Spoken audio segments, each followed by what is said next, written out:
was born and brought up in the Avon Valley, and there were about 5 or 6 hill farms up until the time when they discovered coal here.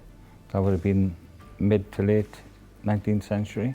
I can remember in the 60s when they must have sold off most of the mountain walks of the sheep, and it was all replaced by conifers. I used to play for Gwynby Boys Club, football club, and I used to run from Glencorrwg to Blaenwynby over the mountain, and well, there weren't any trees planted there then, but obviously I used to love getting to the tops of the mountains and looking down the valley, and it was absolutely amazing.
So we're really excited about this project, and we see huge opportunity for the community here to get involved. They might be able to get involved in it is a long list. You know, it could be around education and training.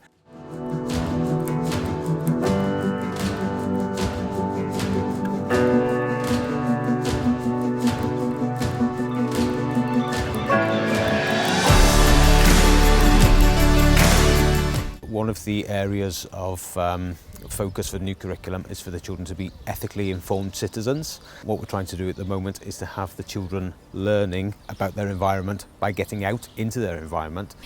And I love the way that you can just roam around and pick up things that you've never really seen before. Also, we're trying to see like lots of sphagnum are spread around our planet. So we're trying to see, say now in Wales we have piles and piles of rain. We're trying to see how much it can absorb to stop flooding. The more endangered animal, we want to make sure that they can come in the world more. And we want you all to help us find the nature.